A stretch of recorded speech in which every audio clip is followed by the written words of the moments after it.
So it's been a little bit over a week since I picked up the Samsung Galaxy A23 5G, a phone that lingers in between the budget and mid-range territory, so I think it has kind of a weird spot in the new A series lineup, but we're going to be talking about the good, bad, and ugly of this phone in this video. Stay tuned.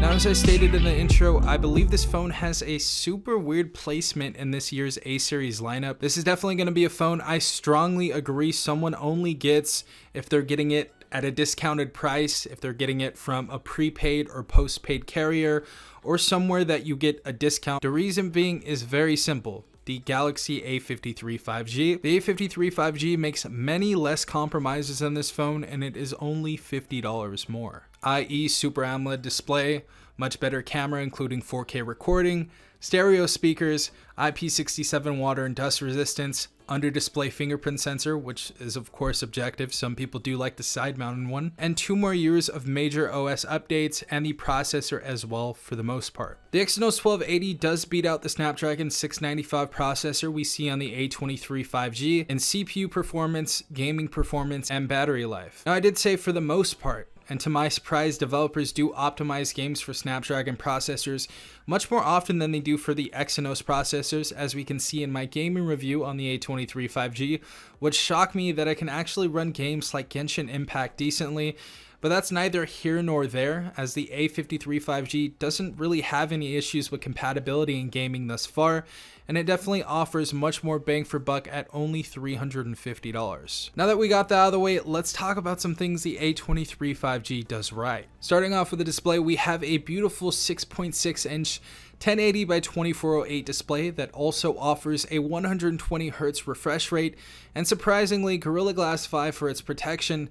At a pixel density of 400 ppi, this display is going to look very decent for any $300 phone, which I'm sure would please anyone fond of even using mid-range devices. My only gripes with the display is it isn't very visible in direct sunlight and has old design language, still using a teardrop notch. Other than that, I feel most would be more than happy with it. Now around that display is of course going to be our body, and again the design language is not at all ugly, but it is recycled from many other phones like the A52 and A53, using the same plastic body and chassis as well as camera setup. The phone doesn't feel the most premium, but it doesn't feel cheap either, just a little somewhere in between. We do however have some awesome features on it, such as the headphone jack and side mounted fingerprint sensor, which is actually very accurate and quick as long as there's no moisture. The speaker on this is mono, however it does give us some crisp and loud audio for it being only mono. As far as the colors that are offered, we have peach, we have blue, we have white, and of course I have the black color right here in my possession. Getting into the platform, we do have Android 12 One UI 4.1, a Qualcomm Snapdragon 695 5G, and the Adreno 619 GPU. We also have 4GB of RAM and 64GB of internal storage, and the option to expand storage up to 1TB via microSD card for our base model. However, we can get all the way up to 128GB of internal storage and 8GB of RAM, which is always nice that we have the choice. Now for the $299 price tag, I feel that this processor, RAM, and storage is appropriate. The phone is very snappy with day-to-day use, and I've had absolutely no issues with graphic intense games so far.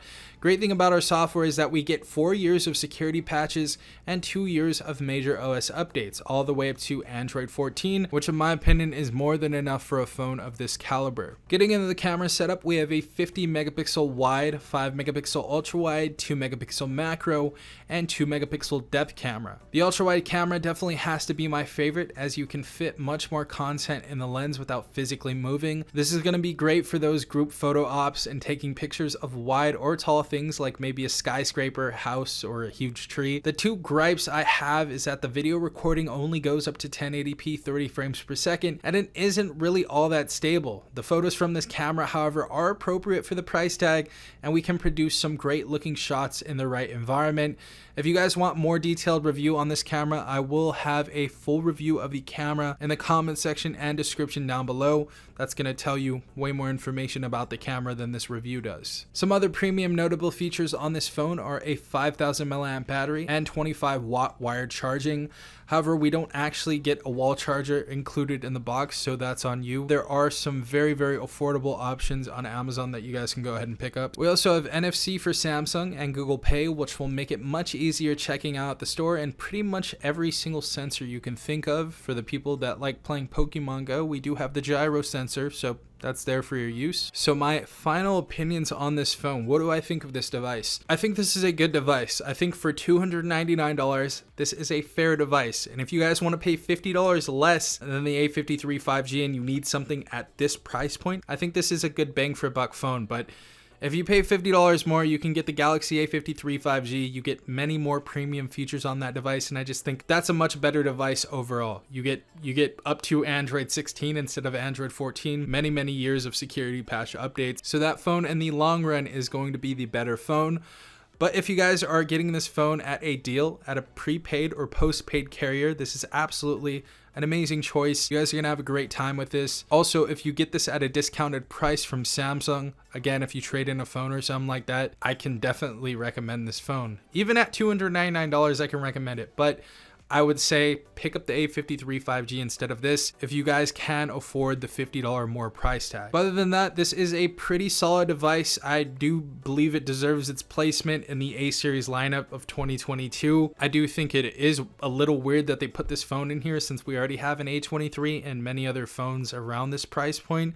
But I think this phone offers some really premium features at a decent price, and I think many people out there are going to really enjoy this phone. So I think this is a decent phone. That's my final definitive review on this device. I'm going to do a few more tips and tricks videos and other stuff like that. But if you guys have some comments or questions, leave them in the comment section down below. But this has been Safan from TechRight. Peace out, Tech Gang.